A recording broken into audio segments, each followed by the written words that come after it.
E se um dia ou uma noite um demônio te seguisse em tua suprema solidão e te dissesse: esta vida, tal como a vives atualmente, tal como a viveste, vai ser necessário que a revivas mais uma vez, e inumeráveis vezes, e não haverá nela nada de novo, pelo contrário. A Gaia Ciência, Nietzsche. Então, esse momento aqui ele vai se repetir inevitavelmente e o ciclo ele é fechado sempre dessa maneira, né? Como é tudo simbólico, né? Porque o próprio Ouroboros, ele é realmente a cobra, o dragão mordendo a própria cauda. Quer dizer, não existe a ideia de que haja uma volta diferente, né? Sempre a mesma volta, ela é repetitiva mesmo, né? Não necessariamente indica um espiral, né? Senão seria diferente, seria uma cobra em espiral, por exemplo, né? Mas, não sei, eu tenho a impressão, assim, que quando a gente fala do círculo, do Ouroboros, e até mesmo do Yin Yang, eu acho que a gente tem interpretações segundo o contexto também, né? Porque aqui ele fala, um demônio te seguisse em tua suprema solidão. Quer dizer, a pessoa aqui, ela está num estado não natural, vamos pensar assim, do ser humano. E dissesse, essa vida tal como a vives atualmente, ou seja, essa vida em solidão, né? Vai ser necessário que revivas mais uma vez e inumeráveis vezes. Que abre margem para muita interpretação, né? Mas o que seria, né, uma pessoa viver em solidão? Tem muito conflito aí, né? Tem muitas questões a ser analisadas aí. Então, por exemplo, eu vejo assim, num contexto como esse, o Ouroboros, ele é isso que você falou mesmo, é um eterno retorno, é um eterno caminhar sempre no mesmo sentido e sem evolução nenhuma, né? Com certeza. Mas agora, dependendo de um outro contexto, né? A gente pensa que nenhuma volta, nenhum ciclo, ele é nulo em termos de evolução, porque alguma coisa sempre vai acontecer, mesmo que seja milimétrico, né? Porque quando ele fala não haverá nela nada de novo, seria uma questão, sim, de novas situações para novos entendimentos e novas vivências, né? As situações, elas são as mesmas, elas se apresentam, às vezes, de forma diferente, só isso. Então, um dia, uma volta pode ser uma mulher pedindo esmola na frente da igreja. Na outra volta, é alguém pedindo esmola também, mas pode ser um homem, ou uma moça, ou uma criança. E o fato, acho que, de vivenciar essas várias formas já tem alguma coisa que pode ter um espelhamento, ter uma comparação, ou uma vivência até diferente. Claro, eu concordo que se a atitude da pessoa é sempre a mesma, vai estar realmente nesse ciclo repetitivo. Mas, de alguma maneira, vai causar ali algum movimentinho, né? Mas nesse contexto que ele coloca, eu entendo isso que você fala, eu concordo, é isso mesmo, né? Nada de novo, tudo igual, tudo da mesma forma. É aquela história, né, da pessoa que sempre busca o relacionamento com pessoas com as mesmas atitudes, né? Você vê, mudam as pessoas, mas as pessoas têm a mesma atitude, têm sempre o mesmo padrão, né, de atuação e critérios morais. E a pessoa vira e fala: puxa vida, eu tenho o dedo podre, né? Eu não dou sorte no amor ou nos relacionamentos, assim. Ela escolhe sempre o mesmo tipo de pessoa, né? O mesmo padrão de atitudes.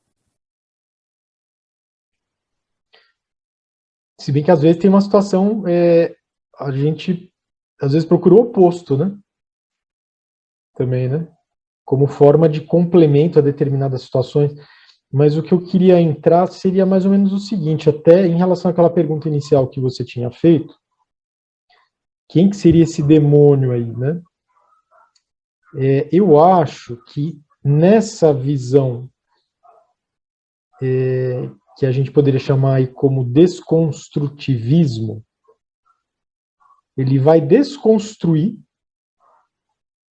isso aí que a gente consideraria como valores, como moral, como virtudes, ele vai desconstruir tudo. Como se você pegasse, né, aquele quebra-cabeças, você vai espalhar ele na mesa, porém, ele não vai permanecer espalhado, você vai começar a montar ele de uma maneira diferente, talvez nem propriamente esse mesmo quebra-cabeças, mas talvez ele tenha ali uma metamorfose, algo assim. Mas o que eu acho que é interessante nesta transição, né, que ele propõe, nesse ciclo, tudo mais, eu levaria, por exemplo, que a gente sabe que Nietzsche ele rebate veementemente aí o que Platão, né, passou, né? Então, a questão da sombra para a luz não seria um movimento. Proposição do trágico é a afirmação da vida em sua plenitude. Então, se você tem ali um desalinho, se você tem uma dicotomia, né, isso daí vai ser um agente promotor para justamente se atingir essa plenitude. Né? Então, houve a necessidade de um. O Nietzsche faz parte desse desconstrutivismo. Né?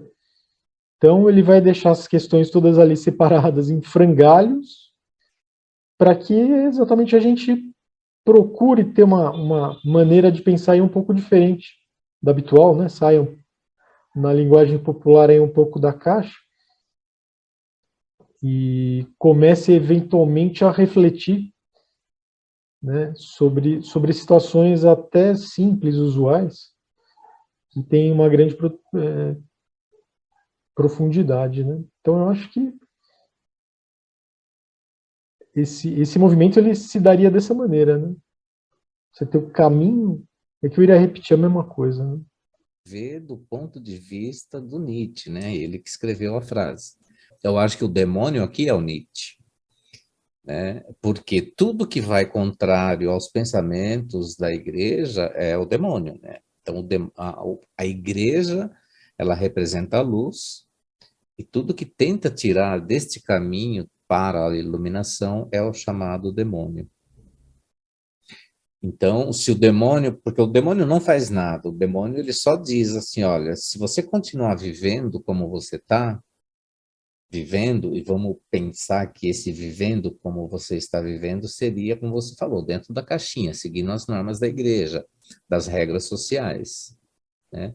Você vai continuar dando essa volta e voltando no mesmo ponto, claro, né? Ele vai morrer, ele vai renascer, e vai continuar seguindo as regras da igreja ou de um sistema político, ou seja o que for, e não vai evoluir nada, ele vai continuar, nas nossas palavras aí do vídeo passado, ele vai continuar sendo arrebanhado.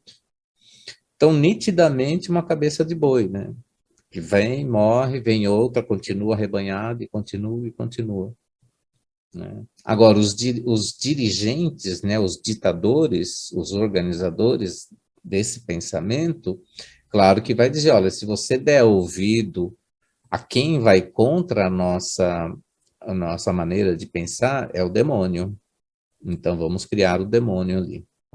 Dentro do que a gente vinha conversando, são aquelas pessoas ativas, né? Aquelas pessoas que vêm trazer a luz para essas pessoas engaioladas, né? Vem mostrar uma outra verdade. Tem esse lado do dionisismo e do apolíneo,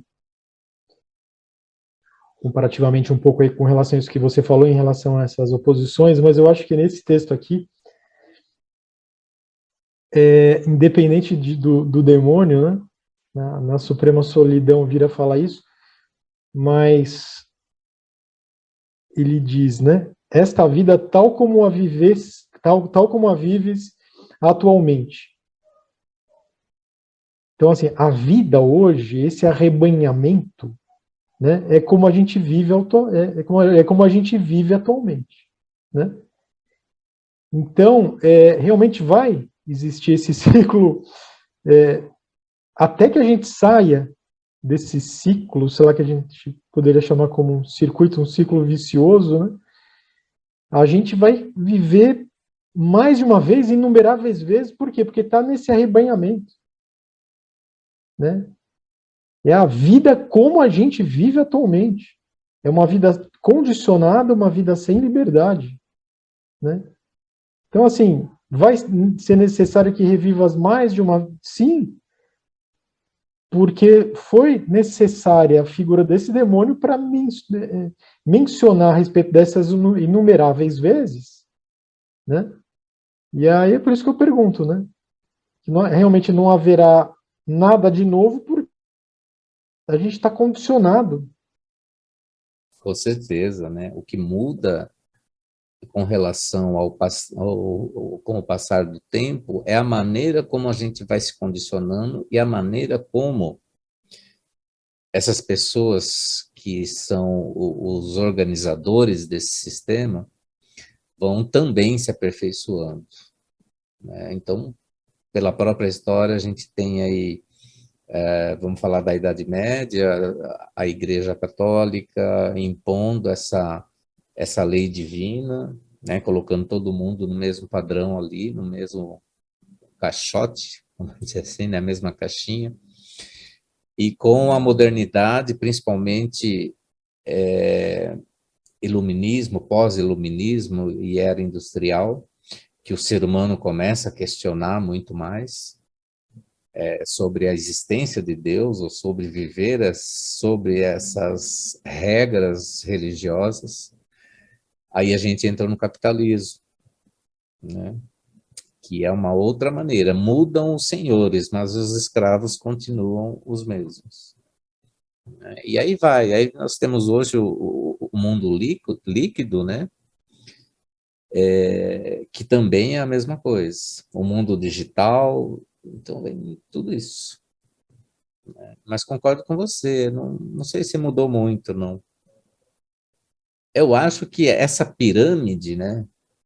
Ela simplesmente aumenta, né? De tamanho, porque aumenta o número de pessoas na face da Terra. Mas a pirâmide continua, né?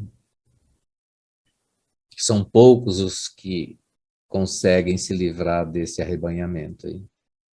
Então, você citou alguns nomes, mudanças de nomenclatura para esse arrebanhamento ao longo do tempo, né?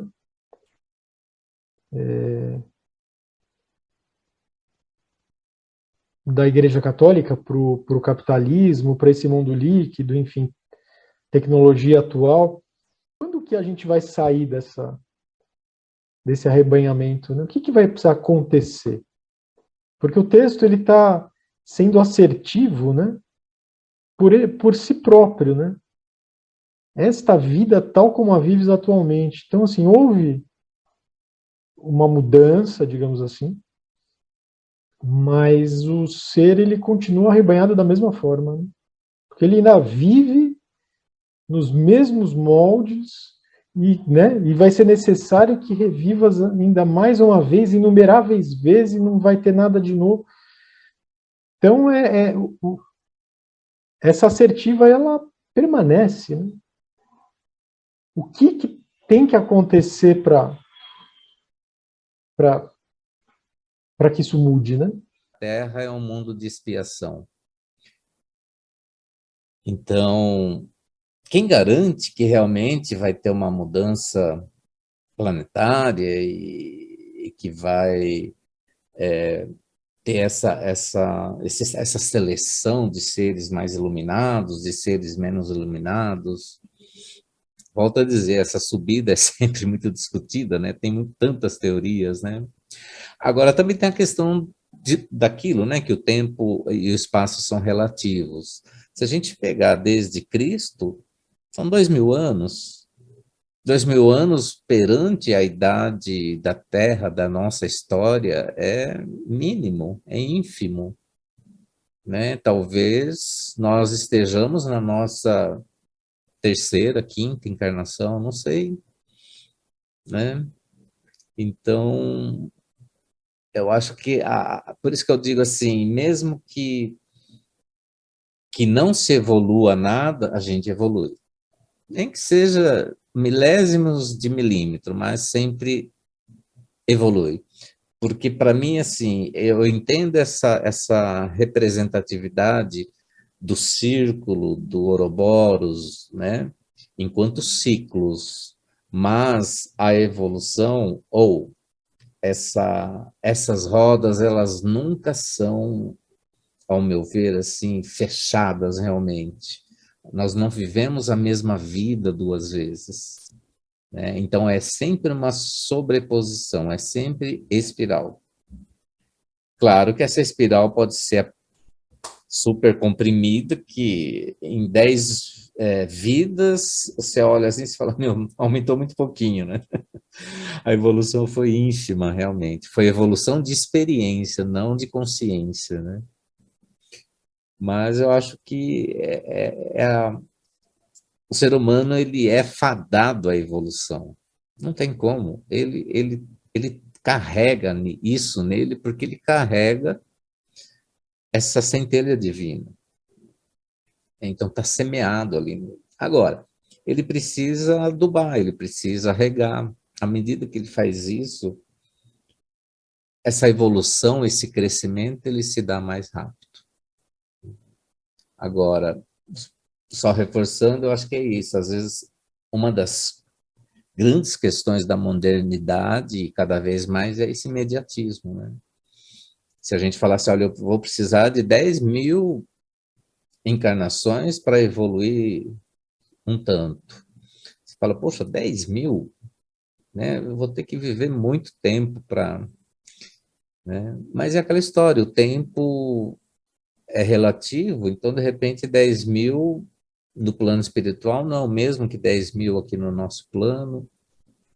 Então, acho que é tempo mesmo. Vivência e evolução da consciência, né? Da percepção da consciência. Essa questão da centelha divina, de estar internamente, né? A gente tem a centelha divina.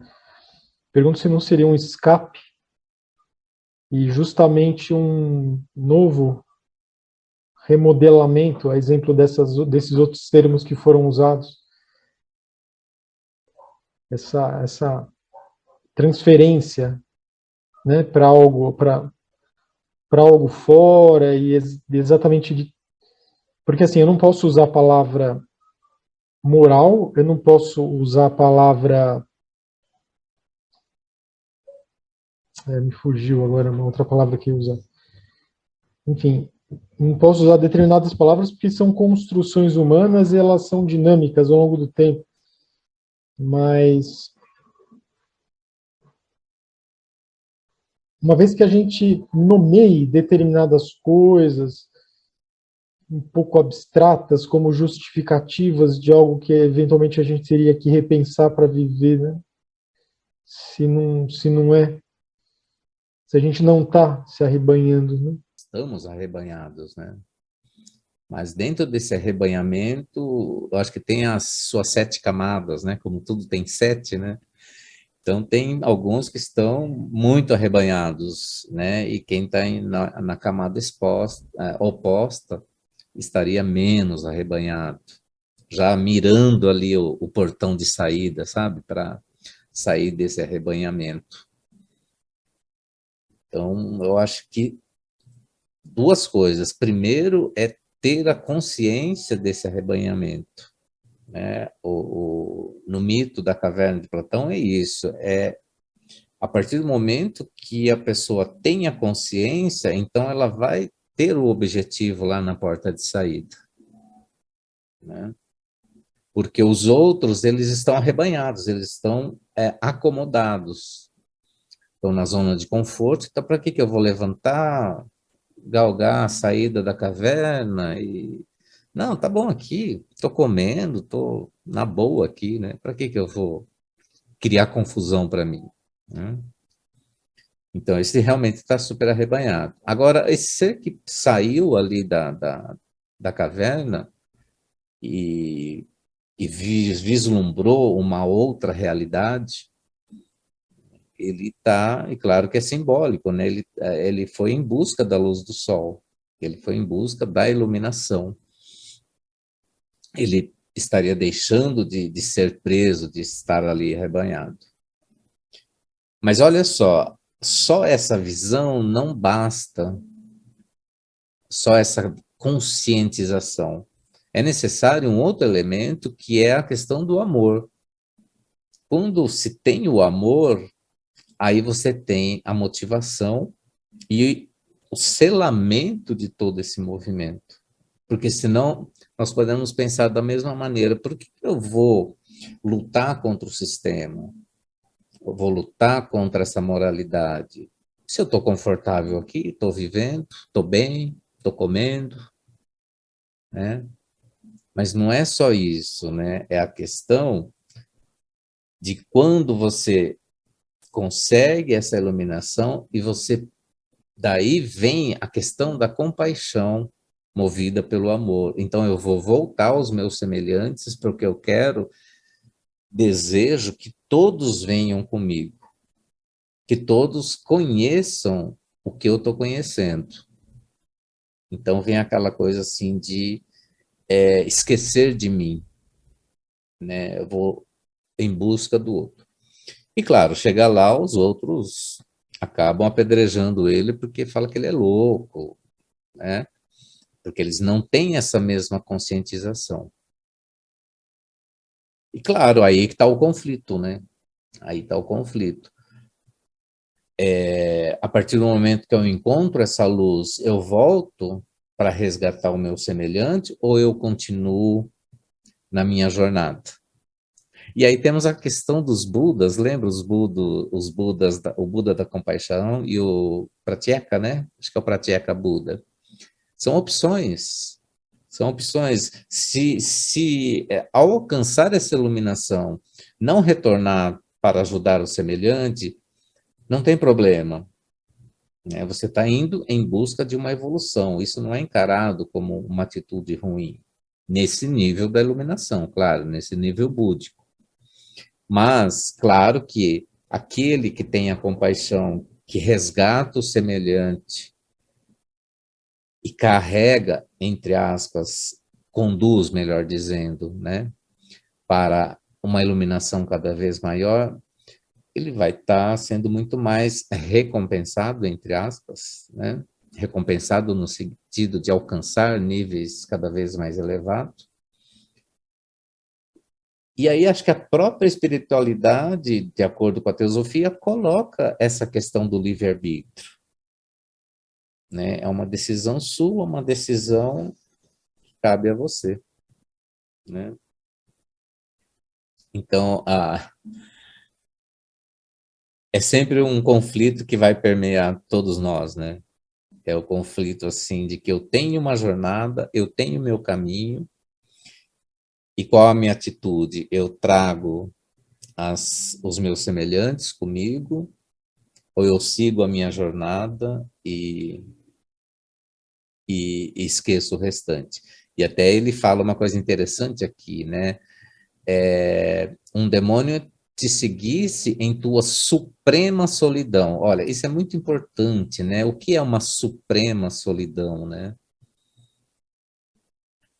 Então, a solidão implica na pessoa viver só. Viver só implica em não considerar o semelhante. É uma vivência fechada, é uma vivência pensado somente em si. Então, a pessoa que vive na solidão, ela vive em duas prisões, né? E ao mesmo tempo que está nesse sistema, ele vive na prisão do sistema e na prisão de si próprio, né? Então, é um conflito que eu acho que é nesse sentido, quando se fala assim que o ser humano, ele tem o sofrimento como causa da sua evolução, né? E isso não pode ser confundido em andar de joelho e ralar o joelho até sangrar. Não é esse o sacrifício, né? Não é esse conflito a ser resolvido, né? Mas sim esse conflito de atitude e de elevação de consciência ou elevação dessa percepção da consciência. Como permear esse caminho utilizando esses critérios, né? Como temperar esse caminho, como temperar as escolhas. Aí é que está a graça da vida, né? Porque se fosse um caminho certo, traçado, olha aí, nós estaríamos novamente presos, né, a um outro sistema. Continuaríamos sendo arrebanhados, só que vaquinhas, né, flutuando no espaço.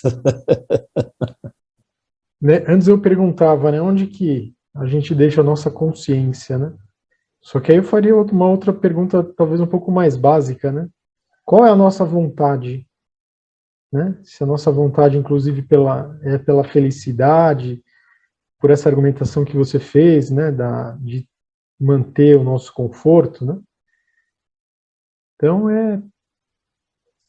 a gente está num abismo, né, uma alegoria, um abismo, uma corda bamba no meio, a corda é o próprio homem, de um dos lados desse abismo é o animal, do outro algo que o homem deva superar.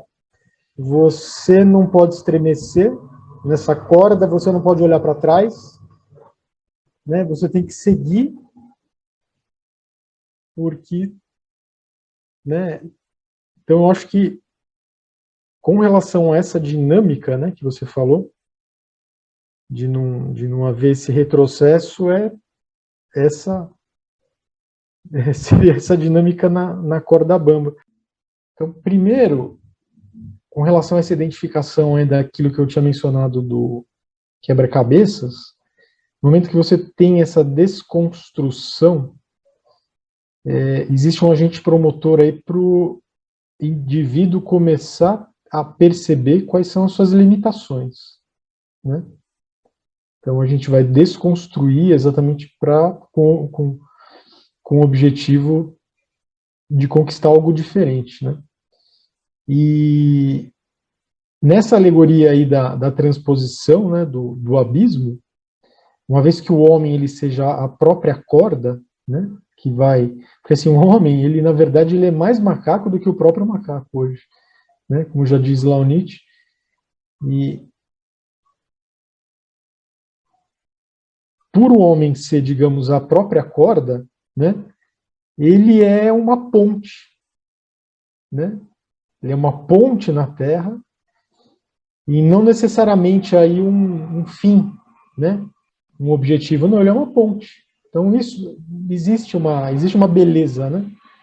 Existe uma virtude, não sei se poderia chamar em relação a isso, né? Então, assim, essa questão engendrada, né, do amor, assim, então, apesar de haver esse desconstrutivismo, a gente poderia dizer que o que se pode amar no homem é que ele é uma passagem, né? Vai existir um declínio, né? Mas ciclicamente vai existir uma repetição, né? Que de certo modo ela vai ser não desejada. Se esse grau de valores, se é que a gente poderia chamar assim, ele não mudar por meio dessas experiências que lhe foram colocadas à prova, porque senão ele vai continuar naquele mesmo ciclo, né? Então, esses exemplos, algumas nomenclaturas de religião, alguns modelos econômicos, né, eu acredito que são mudanças de nome e a gente vive nesse mesmo ciclo aí, né? Então precisaria ver como ultrapassar, porque você justamente fez a menção, enfim, seja no aspecto religioso, econômico, né, menção a alguns nomes aí, mas não conseguir escapar desse ciclo. Então, se no momento a gente está tendo esse diálogo e faz essa verificação, essa eventual constatação de que os modelos eles estão sendo diferentes, e a gente não está conseguindo ter essa liberdade que precisaria ter e conseguindo ultrapassar, e que tem alguma coisa aí que precisa ser repensada, né? Então, não sei se é exatamente essa figura de quem for, né, que venha a nos fazer refletir sobre essa questão. Se ao longo aí de milênios, até você disse, né, em relação aí ao tempo, né, que tem de planeta Terra, que são milhões de anos, o que são 2000, quiçá, se a gente vier pensar em vidas anteriores como uma perpetuação aí de consciencial, né? Então a gente era uma ameba, né, que durante aquela evolução, digamos, estamos no reino nominal, mas a gente tem muito de ameba ainda, né? Então, eu acho que houve essa mudança de modelos, ela é perceptível para nós, mas nós não conseguimos, a gente está engendrado ainda nesses modelos, né? Existe a figura de um Estado, existe, só que eu não vou querer utilizar elementos externos para ainda reforçar mais isso que eu estou querendo trazer, eu não sei exatamente, né? Então, se falar de Deus, se falar de Estado, se não são fugas exatamente para buscar esse modelo, né? A gente pode utilizar, engendrar elementos, palavras cujo conceito a gente pode querer se aproximar, como amor, como paixão, só que eu pergunto, né? Uma vez que nós não consigamos ainda escapar desses modelos, estejamos engendrados, né? Qual a nossa percepção, né? Diante desses adjetivos que estão sendo empregues, né? Eles são, aí sim, um fim, né? Então, o homem, ele é aquela ponte, aquele elo de ligação, mas o fim são determinadas palavras, determinados argumentos, que também são um pouco de uso comum, então não sei até que ponto eles têm que ser desconstruídos, né? Mas o que me, assim, digamos, resumidamente, no frigir dos ovos é que existe uma questão estereotipada, uma questão de valor, né, que a gente não conseguiu alçar aquela mudança desejada, né? E a gente está ainda no mesmo patamar, a gente ainda está nessa mesma corda, né? E o homem ele ainda continua sendo muito mais macaco do que o próprio macaco, né? Você falou uma coisa interessante, vou pensar algumas coisas que eu montei aqui do que você falou, né? Primeiro que continuamos vivendo arrebanhados, e, e às vezes a gente pode pensar, mas como assim? Eu não estou muito arrebanhado, não, porque eu estudo, eu faço isso, faço aquilo. Mas se a gente observar, né, a gente levanta, a gente põe o mesmo pé fora da cama, a gente está eventualmente com a mesma roupa, enfim. A gente vai tomar o mesmo café, a mesma rotina, vai para o trabalho, né? Fim de semana faz a mesma coisa. Então, isso também é um arrebanhamento do nosso próprio sistema, né? Então, ao mesmo tempo, como eu falei que o homem ele está condenado a evoluir, mas ele também está condenado a se arrebanhar, né? E aí que está esses dois polos, essas duas oposições, onde a gente tem que estar constantemente atento, né? Em dosar essas duas vertentes, porque também eu não posso ser uma pessoa totalmente desregrada, totalmente né, vivendo a boa vida, enfim, não assumindo compromissos, não. Eu tenho que levantar e trabalhar, isso não tem como eu não fazer, né? Tem que trabalhar, tem que ganhar meu sustento, enfim. E fora outras coisas, né? Mas uma outra questão que eu acho que também é assim, por mais que a gente leia, por mais que a gente ouça, nós continuamos pensando no passado e no futuro. É muito difícil a gente pensar no presente, né? A gente vira e mexe, a gente está assim, almejando esse futuro, né? E pensando lá no que nós deixamos de fazer. Então, daí a grande bênção, né, da meditação, quando feita de uma forma direcionada, para realmente estar atento, estar focado, né, no momento, no presente. Porque senão a gente nunca tem fim, né? A nossa ascensão para o mundo espiritual é infinita. Então nós nunca vamos realmente vivenciar aquilo, né? Vivenciar cada etapa, cada estado. Ao invés da gente pensar assim, bom, eu vou ter mais 10.000 encarnações. Putz, aí 10.000, eu queria já estar lá em cima. Tá, mas e lá em cima depois? Depois de 10.000, você vai fazer o quê, né? Você nem sabe, sabe aquela coisa, né? Então, essa coisa de viver o presente, fazer de cada minuto um minuto de vivência prazerosa, né? Eu acho que esse é o nosso grande desafio. Aquela coisa da ociosidade também, né? Quer dizer, a ociosidade, na essência da palavra, é você, no seu tempo livre, fazer algo construtivo, não é se jogar numa cama ou no sofá e ficar preguiçoso, né? Ociosidade não é preguiça. Então, no seu tempo livre, você vai ler um livro, você vai tocar um instrumento, você vai fazer uma pintura, você vai fazer uma comida, né? Eu acho que essa coisa da velocidade, ela é muito importante. Qual a velocidade que eu faço as coisas? Às vezes eu faço um café sem me dar noção de que o aroma do café é delicioso, né? Sem me dar noção de que a água está tirando a essência do sabor e do aroma do café, sabe? Uma coisa assim, né? Não viver essa vida bonfã também, né? Não é isso. Mas quantas outras coisas a gente deixa passar sem perceber, né?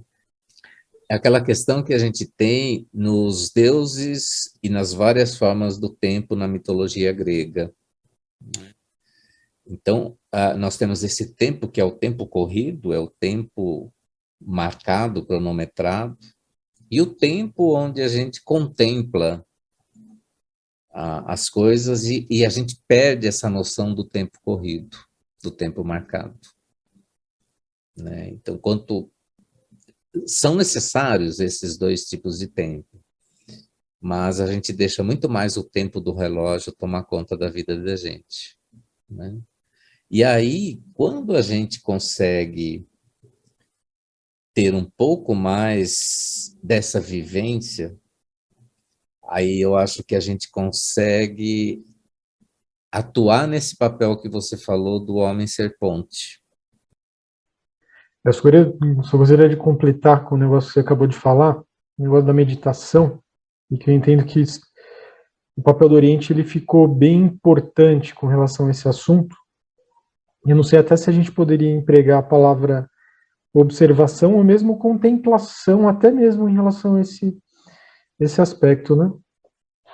Uma coisa relativamente basilar, aí, relativamente clichê, que é essa questão, né? Que o espírito ele se confunde com o corpo que tem, né? A gente se mistura, né? Com essa. Então, assim, nós, como alma, como espírito, enfim, a designação que a gente quiser dar, né? O que exatamente a gente faz com o nosso corpo. Então, por exemplo, que nem também tem a alegoria lá do homem que está cuidando da onça, né? Ah, ele vai dar comida para a onça, vai cuidar da onça, vai ter que dar banho na onça, que a onça ela fica brava, a onça ela fica faminta, etc. Então essa onça, na verdade, é o próprio homem. E, na verdade, que esse corpo não o pertença, mas ele tenha sido dado por um determinado propósito, não sei até se essa prisão corpórea, que talvez refletiria essa falta também, né, de liberdade que a gente tem já nesse modelo engendrado, não sei, uma vez que, né, a gente esteja, digamos assim, aprisionado nesse corpo, mas aí tem essa questão da valoração, né, porque se a gente conseguisse, por meio, digamos, da meditação, por meio desse olhar, né, que eu não sei se seria contemplativo também em relação a si próprio, não no sentido egóico, mas no sentido de começar a se separar desse corpo, né? Só que a gente quer determinados mecanismos aí de prazer, determinados mecanismos da vontade. Então, daí que vem a minha pergunta inicial, né? A vontade é que nós sejamos felizes, a vontade é que a gente tenha aí o nosso porto seguro, né? Porque eu entendo que precisa haver esse ato, essa contemplação, essa observação em relação a tudo que nos permeia, né? Porque o próprio corpo, os próprios atos que erigimos, né? Porque a gente se mistura com o corpo, né? A gente acha que é esse corpo, e aí vai começar a cair nos prazeres, nas tentações, sem acepção religiosa, né? Mas as vontades desse corpo, né? Porque a gente está muito difuso, a coisa está muito interpenetrada, né? Então, qual o nosso olhar, qual a nossa contemplação em relação aos mecanismos que nós temos para conosco mesmo, né? Em relação a essas pessoas que nos aparecem ao longo da vida? Você mesmo tinha mencionado, a gente vai buscar, uma vez você mencionou lá para trás a questão, né, que você entende que nós somos tribos, né? Então, exatamente essa busca por outros que tenham determinados valores, que coadunem com os nossos, aí aquele já tem uma cor, digamos assim, né, só, não a acepção da pele, mas né, uma tinta ali diferente, aí a gente já tem um olhar um pouco diferente, uma ideologia um pouco... Então, assim, primeira questão do propósito de juntar esses seres, né, não existindo o caráter fortuito dessa reunião. A gente partir, né, desse pressuposto, né, porque a beleza, a infinitude das coisas como elas se apresentam, né, inclusive esses modelos, esses símbolos, né, você vê as esferas, né, os corpos celestes, né, existe uma massa que os une, né, questão gravitacional, enfim, isso daí não foi feito aqui, né, da nossa existência de 2000, ou 100 mil, ou sei lá quantos mil, né, é realmente um negócio de milhões, bilhões, enfim. Então, se isso daí se formou ao longo desse tempo, e se nós utilizarmos, digamos, o próprio tempo aí como parâmetro, né, a gente precisa ter essa questão da contemplação, da observação, até da questão da própria matéria, né, porque a coisa, ela se formou, né, então a gente fala, puxa, uma pessoa, né, ao longo aí da sua trajetória de vida, um século, que seja, ela estudou aquele assunto, vamos tentar adentrar, né, mas aí tem essa questão, né, de olhar, exatamente esse olhar que você falou, né, vamos tomar lá um café e a gente se perde em relação a esses detalhes, quanto mais de todos esses elementos naturais que nos circundam, né. Então, acredito que precisa, né, o Oriente, ele me parece que empregou essa palavra meditação como esse ato que tem que ser criado, essa contemplação, essa observação em relação a essa fenomenologia porque ela é muito material aqui para o nosso nível, né? E a gente poder exatamente alçar, procurar aprender com essas pequenas coisas, porque elas são muito pequenas, né?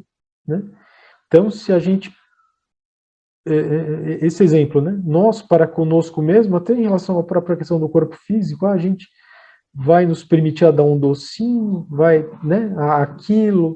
Aquilo outro, e aí existe essa estrutura que não é ao acaso, mas também não gostaria de mencionar, né, a palavra acaso, mas só algo, digamos, que a gente teria que procurar aprender um pouco mais, no meu entendimento, que é essa relação entre os seres, né? E justamente as coisas elas começam a ficar um pouco mais complexas em razão desse grau de entropia que a física chama, né? Esse grau de organização do caos. Porque no momento que você tem, quimicamente falando, um átomo, né? Entendo que também aí, não sei como é que eu vou fazer esse tipo de comparação, né? Se você tem um átomo ou se você tem 100 ou 200, a complexidade ela vai se dar nesse nível. O que eu queria chegar não é isso, mas seria mais em relação às relações humanas, né? Só que antes das relações humanas, o conhecimento de si próprio. Porque é por meio do conhecimento de si próprio que, aí, num segundo momento, é que a gente vai ter essa questão das relações humanas, né? Mas as relações humanas sempre como um total espelhamento do que nós temos dentro de nós. Então, que esse reflexo, né, a gente possa efetivamente olhar no espelho, né, e encarar aquela situação e contemplar essa situação, né, porque essa questão do olhar, essa questão da observação, ela vai do quão belo ou não a gente está interpretando essas coisas que estão ao nosso entorno, que pode ser, né, a questão de tomar, a questão do aroma de um café, a questão de olhar a folha de uma árvore, a questão de ter um diálogo com uma pessoa, enfim, são virtudes, né? São essas virtudes, e as virtudes elas orbitam entre elas. Então eu acho que a gente possa ser um agente promotor, multiplicador dessa contemplação, mas muito antes, né? De sermos multiplicadores. Eu acho que o ser humano está um pouco aquém, né, de ser multiplicador, antes de poder sair daquela corda, né? Então existe a beleza dele realmente ser essa ponte, né, que você estabeleceu aí, digamos assim, lá no final, como essa questão da contemplação lá no seu verso, no seu, se é que eu entendi, né? Que me parece ser, né? Realmente, mas que a gente possa ter essa observação maior, essa contemplação para esse entendimento, né? Porque nós, diante dos exemplos que nós demos hoje, né? E da conversa como ela foi permeada hoje, eu não consegui ver a gente saindo desse ciclo. Não consigo ver. Então, os exemplos que nós temos são os nossos desafetos, né? Nós comentamos a respeito dos nossos desafetos, da nossa falta de compreensão, né? Porque é um desafeto, acredito que conosco, é uma desatenção conosco, são aqueles valores arraigados nossos, né? Que, por sua vez, a gente está procurando trabalhar, mas que eles vêm à tona por meio dos outros. Então, assim, o ser humano como agente multiplicador, acho que ele está muito longe disso, né? Ele precisa ainda aprender a se conhecer, né? Mas, diante daquilo que você falou, é tudo um grau de evolução, né?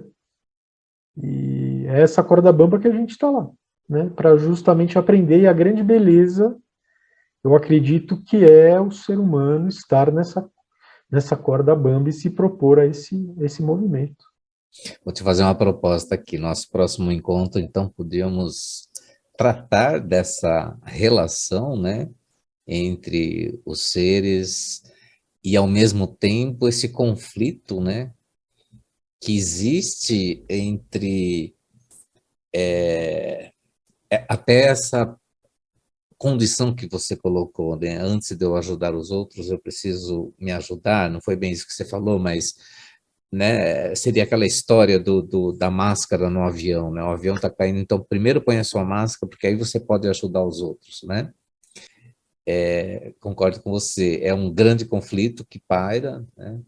De como sair desse eterno retorno, desse ciclo, né? Que a gente vai passando, seja num pequeno ciclo de 1 segundo ou de 10.000 vidas. Eu acho que tem bastante assunto aí para a gente tratar. Seria um bom mote para a nossa próxima reunião.